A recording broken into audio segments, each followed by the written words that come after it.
Well, let's do an official surf report for the week of, basically the first week in February 2024. And we thought that we're after the full moon, so certainties should start coming back. Well, it's not.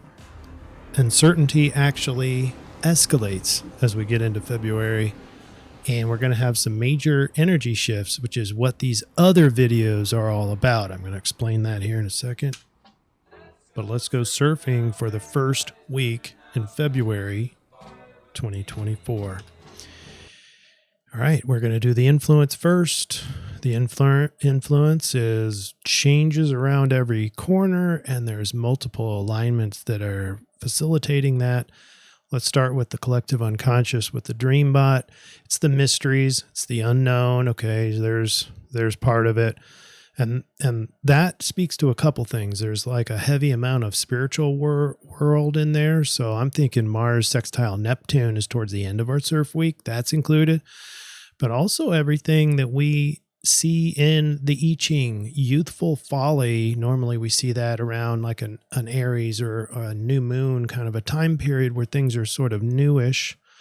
Well, when change happens, that's also youthful folly. As we're just sort of reacting and adapting, we have Sun square Uranus, we have Mercury changing signs, conjunct Pluto, so going through a transition there. And then we have Venus and Mars. I forgot Mars there, but there's a lot of Uranus in here and some Pluto and some changing signs. It's all there. It's all correlated, high congruency scores. You can see all the major circles in this Gantt chart are overlapping each other. I'm going to zoom in on Mercury though, because he's sort of tumbling there with Pluto, even though he's exalted and strong and sharp in Aquarius. He's going to go through a transformation. So that feels a little unsettling, doesn't it? All right, here we go.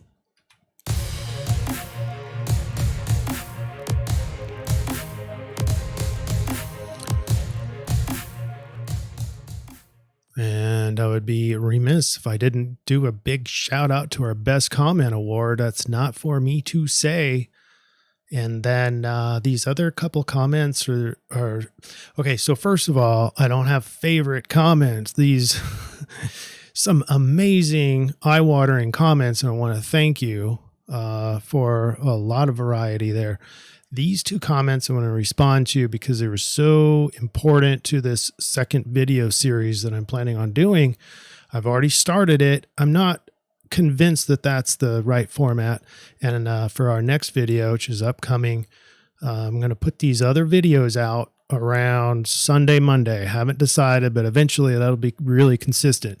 Now, what's not going away are these surf reports. These videos that give you the heads up on influence every single week are going to continue, and they'll be on Wednesdays, hopefully by noon Central Time, sometimes a little later, but generally by noon I'll have those out.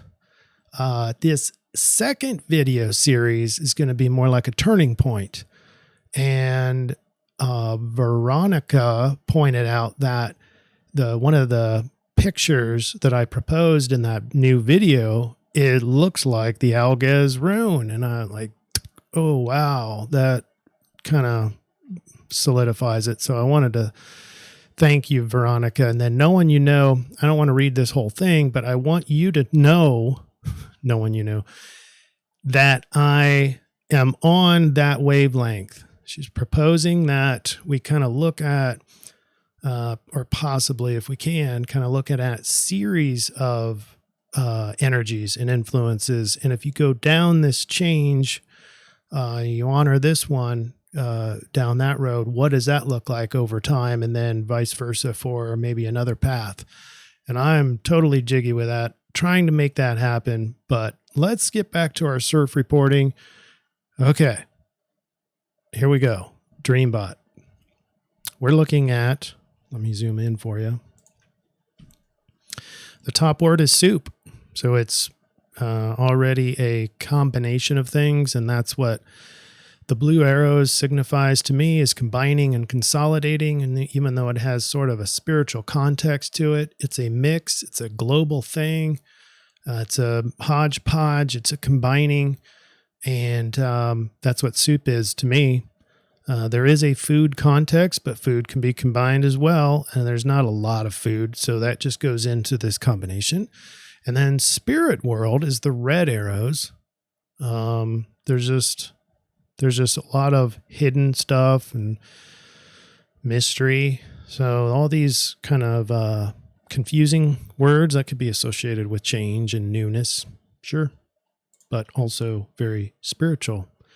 And that's why I'm bringing in the Mars sextile Neptune.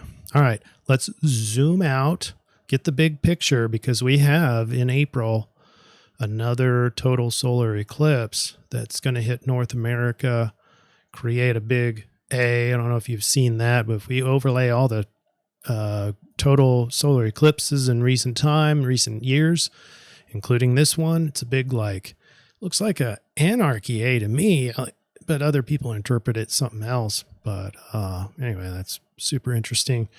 Anyway, for this week, you are here. You're here in this vertical blue line, and we're right before a new moon in Aquarius, and that's a real big one. Now, we talk a little bit about that in that other video that I put out a couple days ago where Venus goes into Aquarius.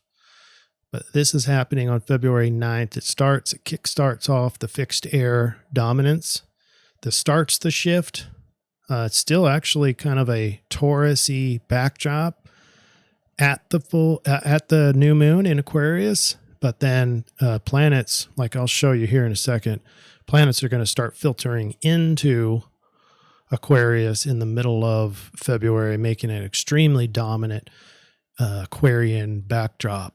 Like very dominant. So shout out to all you Aquarians. You're going to love that energy. All right, here's this week. This week we have change. So we start off with an elevated amount of change where the Sun square Uranus begins. And then soon thereafter, Mercury, that's still in Capricorn, is going to start a conjunction with Pluto. So start a transition, even though Pluto is in Aquarius. And then Mercury is going to go into Aquarius. You can see it's getting the unknown, or the shifting energy is getting stronger. Uncertainty is getting stronger with everything kind of in change and transformation. And then it just stays strong with more Uranus aspects. All right. Here's your welcome into February. And the one thing I wanted to point out here, first of all, no retrograde planets all month. It's all green. And then we have, I want you to show all these planets that are going into Aquarius and when they're doing so. So Mars right in the middle, Venus on the 16th. That's the video I did on this one because she's the last one that goes into Aquarius for this series. And so once she goes in there, all Aquarius, I don't want to say hell, but breaks loose.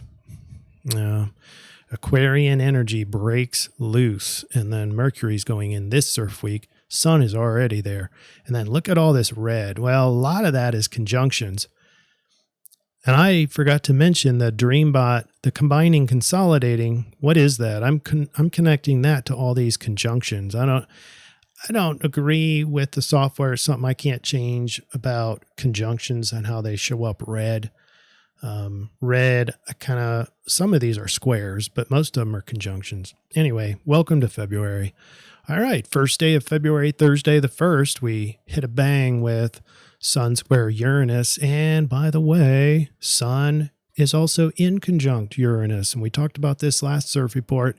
The Sun, the ego, is extremely, extremely conflicted with its ruling planet of Aquarius, Uranus. So you can see that there's massive amounts of trines. That continues from last week. So you get the Mercury, Mars, and Venus. Easy changes, trines over to Uranus. Easy change for relationships. Easy change on how we do things, Mars. And then how we think. Easy changes there. But hard changes for a weakened ego. Remember, Sun is in detriment. Pluto is in fall. And so these are getting overhauled by the Aquarian energy in a pressured type format. So here's your picture for mainly the sun aspects with Uranus. It is a weird sort of symphony. It's a strange symphony. Imagine your life as a orchestra where the sun represents the melodies you're meant to play, but Uranus plays discordant notes that disrupt the harmony. Finding a balance between them may feel like conducting a strange symphony. We might see people questioning authority figures, bucking traditions or conventions, marching to the beat of your own drum, maybe wanting independence and less conformity. Eccentric style of self-expression, and that is going to get stronger as we go into towards the third week in February, after Venus enters as well. That's going to be paramount or obvious, as you will see. But Friday, the 2nd of February, we have a nice T-square. And because we have a square on Sun going towards the moon, that denotes the last quarter moon. So things should be, in a perfect world, an ideal world, things should be sort of, settling down, quieting down, especially with a Taurus backdrop, because you can see we have fixed Earth in the backdrop. Not very airy, not very Capricorn, but just sort of steady, fixed, and, but changing all the way. So you can already see this conflict happening. People want to, because of this backdrop, just sort of sink into experiences in the last quarter moon. And Pluto's not letting that happen. Uranus isn't letting that happen. So who knows? We have a mental overhaul quietly beginning. We have a controlling kind of mentality with Mercury and Pluto together. And it's across the Aquarian boundary here. So who knows how strong that's going to be. And I expect that's going to be extremely strong once Mercury exits Capricorn, but we shall see. Saturday the 3rd. Now our focus is still on the Sun and Uranus. The Sun is still in contraparallel to Uranus. And we still have Mars and Venus in a loose conjunction, but trine over to Uranus. So that passion in Capricorn is morphing and changing. And the Saturn influence is just a reminder for all of us to, during this period, this is a pretty long sextile, and sextiles represent opportunities for us. If we stay disciplined maybe spiritually, idealistically, that poses some synchronicities and some magic and some maybe some luck. You make your own luck. That's this alignment with it's Saturn sextile Jupiter, all right? And that one's going to be around a while. Just my weekly reminder to you to stay Piscean, Saturnian disciplined, and you will get some luck out of it. Even though there is some contention and pressure in the energy, even though there's some easy change coming to relationships and how we do things, there's some opportunities there. Now look at this record long list of parallels. Parallels, remember, is the inclination. And it looks like all of these planets in Capricorn, Venus, Mars, Mercury, and also then Pluto and Aquarius are all on the same inclination. And then the moon's also there too.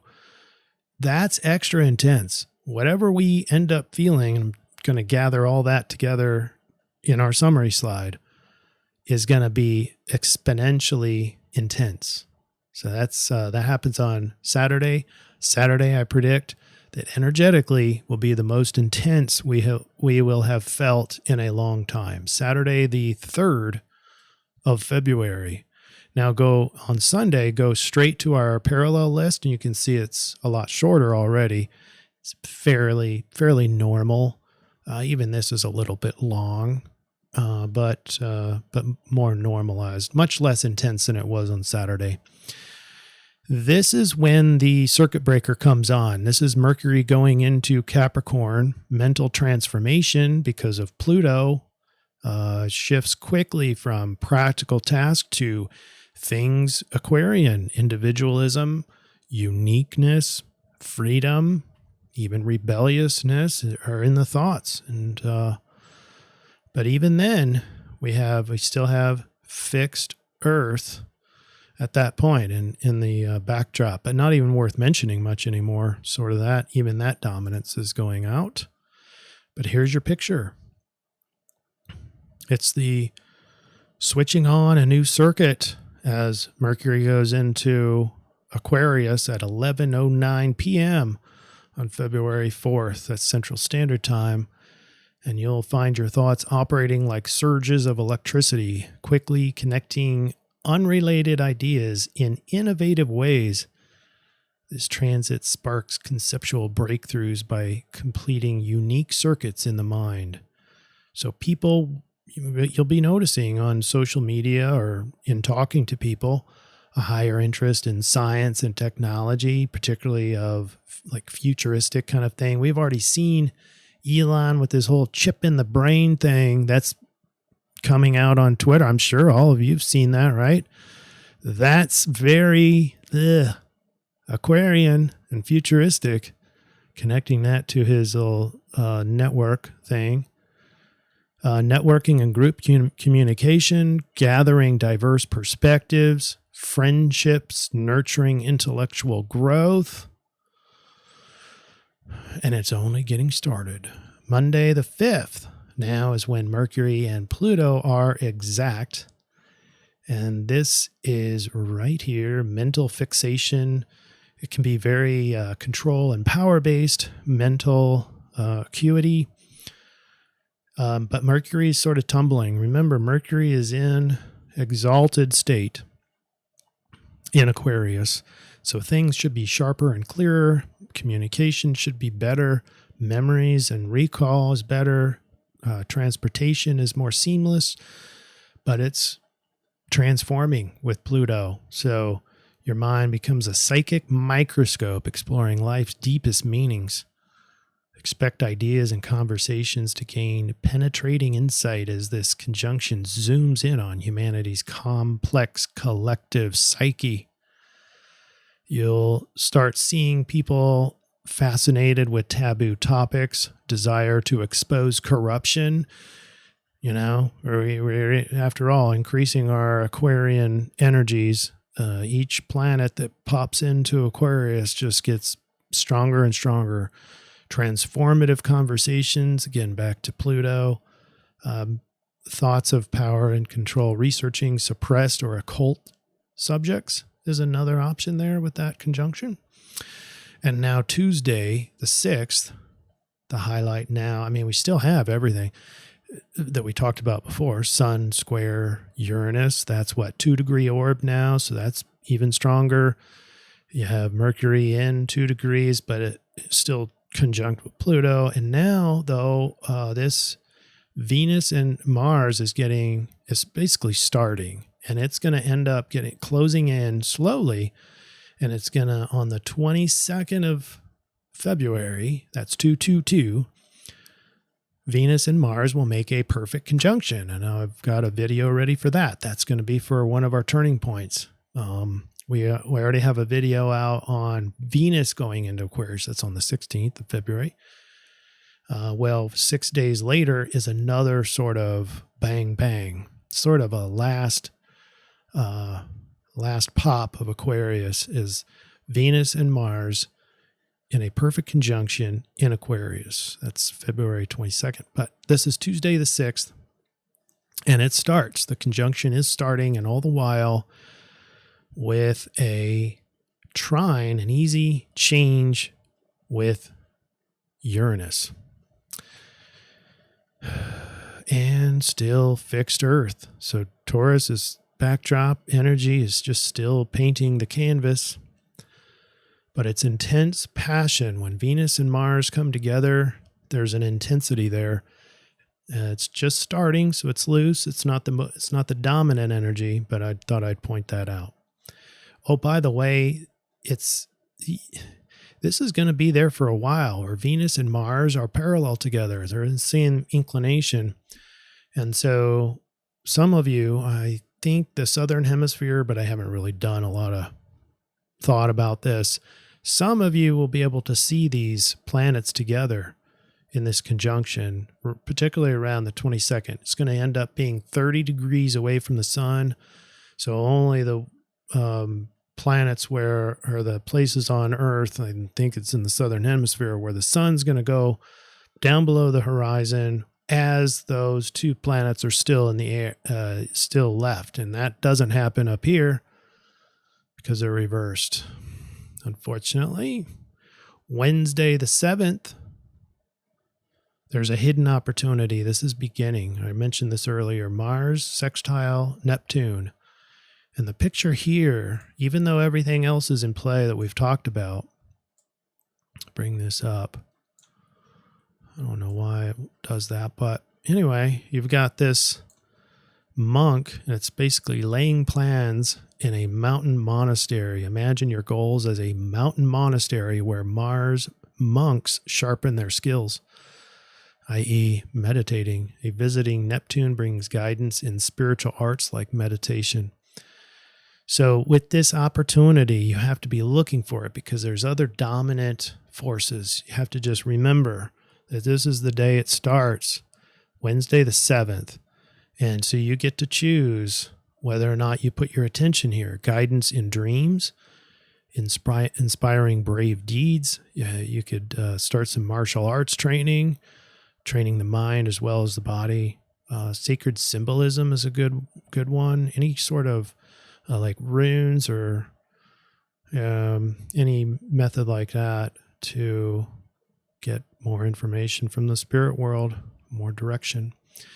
Here's our I-Ching reading. We have one change line. That's line 3, youthful folly. I mean, it's just a perfect match. You have confusion and uncertainty with youthful folly. It feels like a desire for change. That's Aquarius, and it's a growing Aquarian energy. Embracing transformation. Oh God, I mean, that's totally Mercury in Aquarius towards the end of our week. Embracing learning opportunities. That's also a Mercury thing. And it's also an Aquarian thing. Might be open to learning from their mistakes and using them as stepping stones for personal growth. So now let's go ahead and button up our solution slide.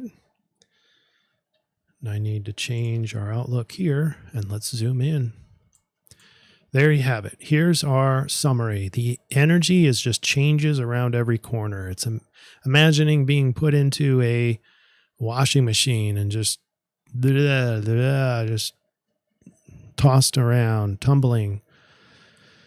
And wouldn't it be nice just to have some slow-paced nothingness for the last quarter slowdown? The universe rebukes that idea and just laughs at us in very Uranus Aquarian style. The biggest question is, what doesn't change this week? The weakened ego is struggling to adapt to Uranus's hard changes and just can't find inner peace or get any breaks, i.e. Sun square and in conjunct Uranus. Makes it extra conflicted. And Mercury gets exalted and thoughts sharpened by entering Aquarius, only to tumble around in Pluto's taboo washing machine. So there's your influence. And now let's get back to our scheduled program. We need to talk about our solution. So now in the solution, we're looking for behaviors. So any sort of I-Ching reading, we look at the rave, we look at the Sidereal Astrology, we're looking for solution, we're looking for behaviors. And the way that we incite these or request these from whoever's helping these CIRF reports in preparation, we're asking for free will to be included in that, mandated. And we're also looking for the best behaviors given the energies of the influence. So this, when you put in the change, it gets 18, repairing the damage.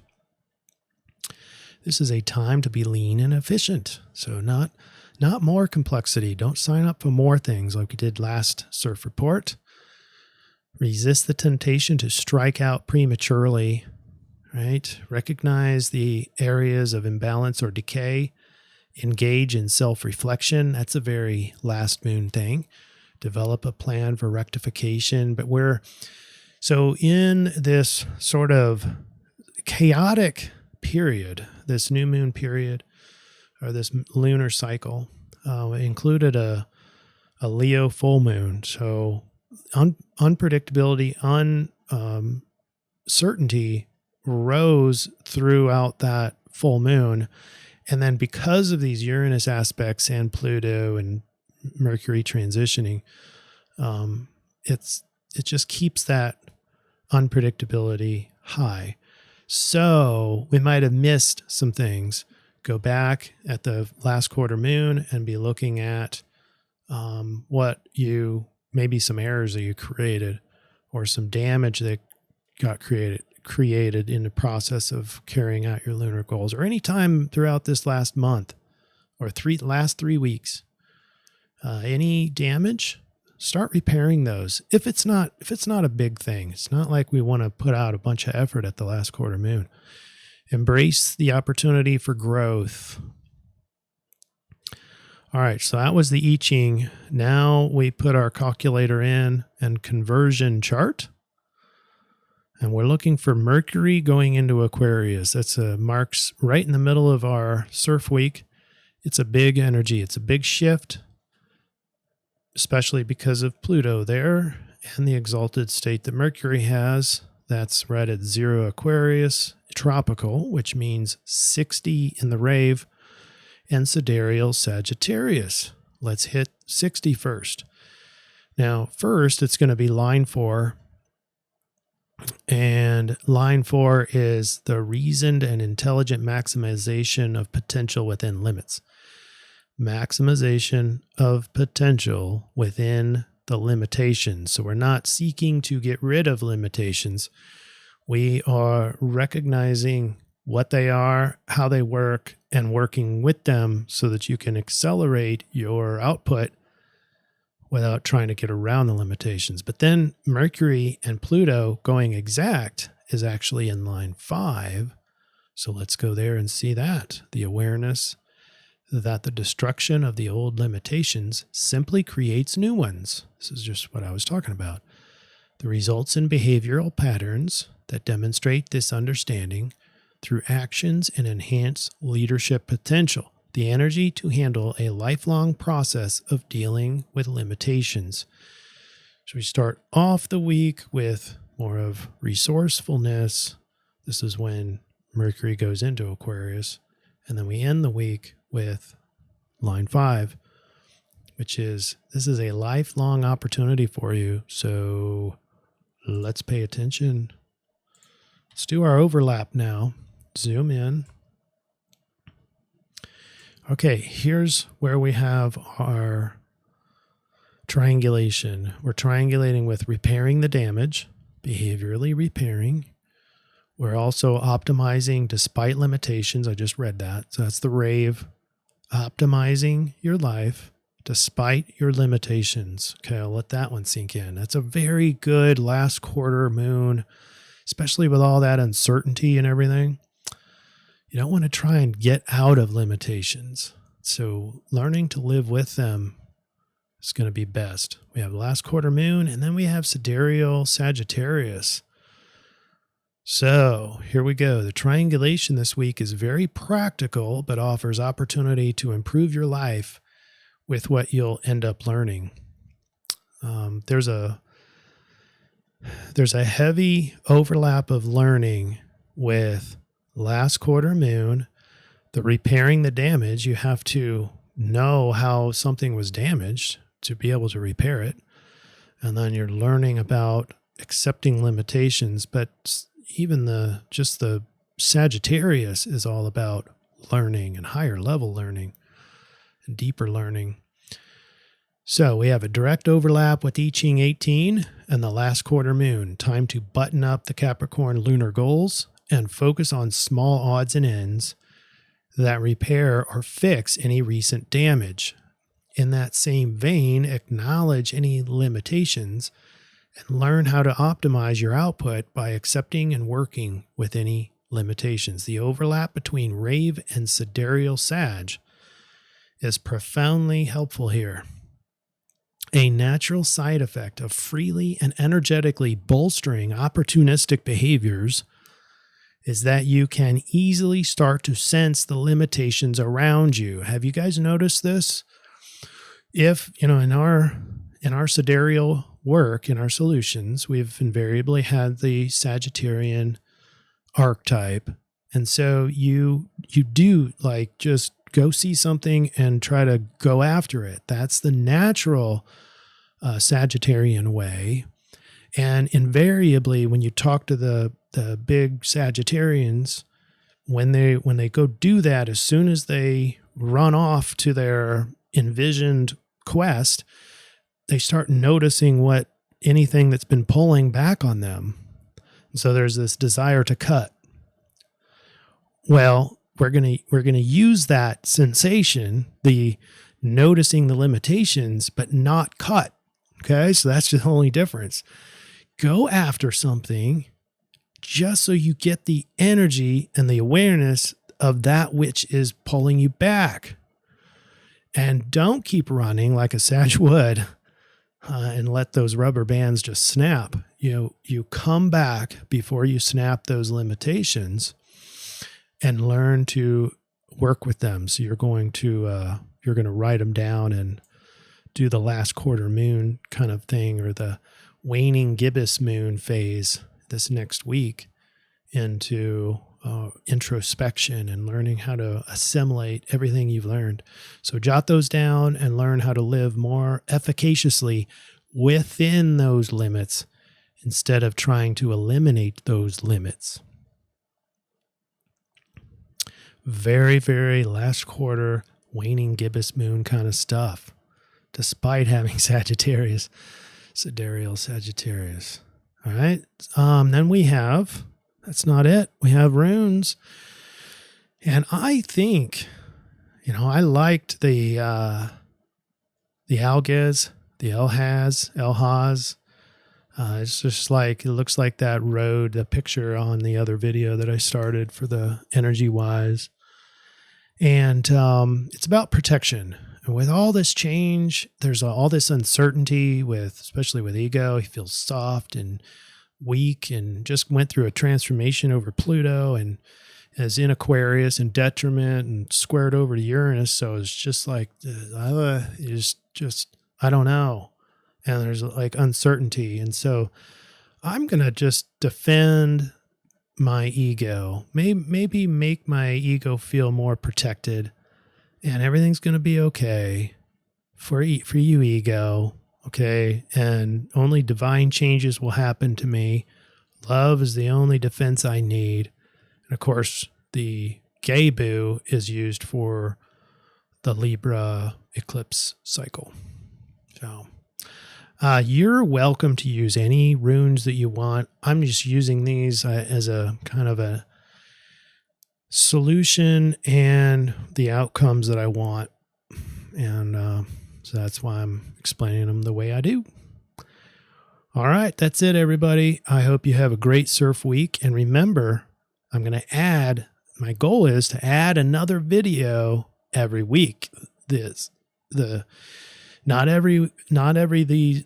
all of these new videos are going to be surf videos. All right. Like traditional surf. Some of them are going to be the turning point. So here's the plan. The plan is Sunday or Monday-ish is when the energy Y, or the turning point of energies, the caution changes ahead, energetic changes ahead. That video is going to be like Sunday, Monday. And then the traditional surf, like these videos, the surf videos for the next week, just for the next week, is Wednesday. Okay. That's the plan. And let me know if you have any comments there. I'm in transition of this. I'm putting out a new product, hopefully it will be very predictable, kind of like surfing on Wednesdays has become pretty predictable. The turning point videos, I want to be fairly predictable too. And those will be like an eye into the future, further into the future, so you can start planning for energetic changes onto your calendar. That's the goal. All right. You take care, everybody. Love to all. Take care.